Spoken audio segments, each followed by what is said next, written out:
You think about how newspapers are used in movies and in books and in television, and we are actually everywhere. And we're such a major part of society throughout history, but yet right now, newspapers are really going by the wayside, and they've been such a major part of the fabric of what has made America what it is today. It's the people whose stories are not told, whose voices aren't heard, who think that they don't matter, who do. The New York Amsterdam News was founded in 1909 in the San Juan Hills section of New York, which is now Lincoln Center. It was founded by a gentleman named James Anderson with $10, a dressmaker's table, and 2 sheets of paper. There's not that much of the actual history of way back then available to us, but we know that he had, not a lot of money to start it, and that it sold for 2 cents a copy. But it was the newspaper of record for the Black community, and it was started right at the same time the NAACP was started, and it was started before the National Urban League was started, but it was right there at the forefront of the social movements of this country. As of today, the Amsterdam News is the oldest and largest Black newspaper in New York City. My father was born in North Carolina. He was the son of sharecroppers, but my grandfather had a small farming newspaper that, as my father said, printed whenever they had enough ads. And my father claims that he was the managing editor at age 9.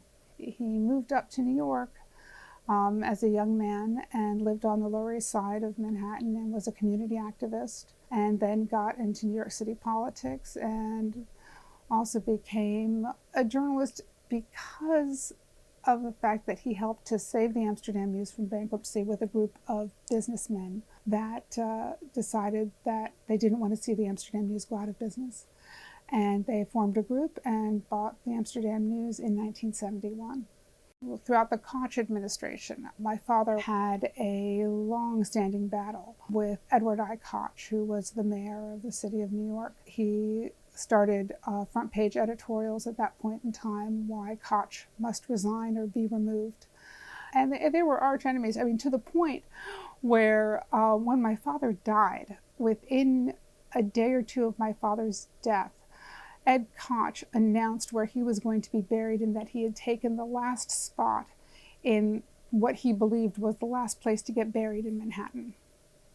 My mother and father, ironically, met on Ed Koch's campaign for district leader in the 1960s.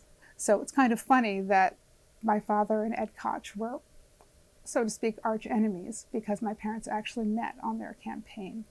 I guess I always kind of knew that I was going to end up here at some point in time. From the moment I went to college, my father walked me into the college newspaper and said, okay, this is where you're going to live for the next 4 years. He also said when I went to college, after college, you're going to go do your own thing for a while and then you'll come back to the newspaper.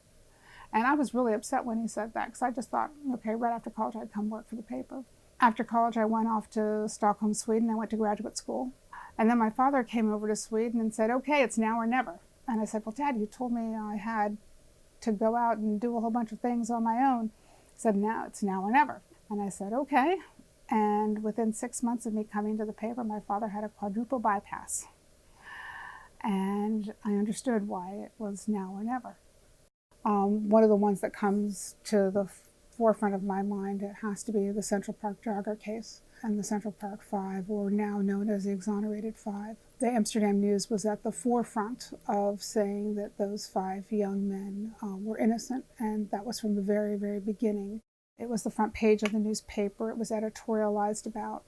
And for the 13 years that they were incarcerated, the Amsterdam News continued to say that these boys were innocent. The Amsterdam News was vilified for the fact that they proclaimed the innocence of these boys. Even though major newspapers and television stations named the woman who had been attacked, the Amsterdam News had put it in print, and we were the ones that were actually said that we shouldn't have done it. The The newspapers and politicians said that we had broken some cardinal rules about naming victims, even though other media named the names of all the young men in this. And there was also an unwritten rule in the press that you don't name the names of minors that have been accused of crimes. So there was a double standard there. 9/11. I was down there with the borough president, C. Virginia Fields, just a few days afterwards. And our journalists were down there every day, and we were covering it. And the day it happened, I remember standing on the rooftop of this building and watching the smoke. For every journalist, I think that day they know exactly where they were when it happened. But even trying to get the newspapers around that day, on that Thursday, downtown, I was taking newspapers by shopping cart from place to place to newsstands to make sure that the newspaper got out. But that's what you do as a publisher. You get the newspaper out. The way we consume media has changed so much in the last 25 years. The way we consume everything has changed in the last 25 years. A lot of young people really don't care about what's going on in the world, or they only care enough for 144 characters or 288 characters. And that's a really hard way to tell a story. You can tell a snippet, you can grab someone's attention with a headline, but you can't get into the nitty-gritty of it, and that's what real journalism is. To let people know what's really happening in their communities and to give them in-depth knowledge to be able to really make decisions and to be able to advocate for themselves, you can't do that in tweets. And that has really posed a conundrum for a lot of local media. Well, we've been online for, probably 20 years already. But being online and being effective online are two very different things. And to get younger readers involved is another thing altogether. And so trying to figure all of that out is really difficult. And when you don't have the millions and millions of dollars that these large media organizations have, you've got to figure it out somehow. And we're just still trying to work that out.